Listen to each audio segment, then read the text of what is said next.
So last Saturday night, my older brother Dave decided to host what he called a fancy cheese night at his apartment. He'd just come back from a 2-week trip to France and apparently thought this had transformed him into a cheese sommelier.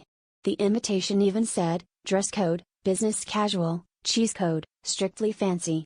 When we all arrived, he'd laid out a table covered in elaborate cheeses with names like Chèvre, Gruyère, and something that looked and smelled like it was left in a gem sock since the Clinton administration.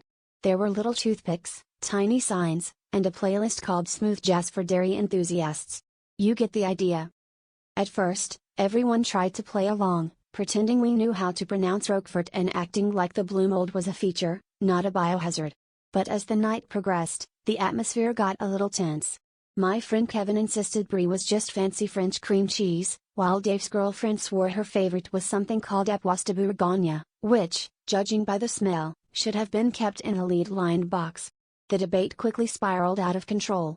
People were Googling cheese origins, someone started a spreadsheet, and at one point, my cousin tried to bribe us with a block of cheddar just to settle the matter.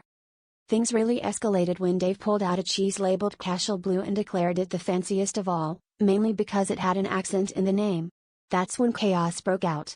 Someone dropped a wheel of camembert on the floor, another person tried to use a cheese knife as a pointer during an impromptu PowerPoint presentation, and my aunt started making a cheese sculpture that looked suspiciously like the Leaning Tower of Pisa. The whole apartment began to smell like a medieval barn, and the only thing we could all agree on was that nobody could actually pronounce half the cheese names without sounding like they were sneezing. By the time the night hit its lowest, or highest, point, we were all starving, tempers were flaring, and Kevin declared, "I just want some cheese I can pronounce." That's when, like a beacon of hope, the pizza delivery guy walked in holding 3 large cheese pizzas. The room went silent as we all turned to him. He smiled and said, "Extra cheese, right?" And just like that, we all agreed, the fanciest cheese is the one that comes with free garlic knots, and a name we can actually say without consulting Google.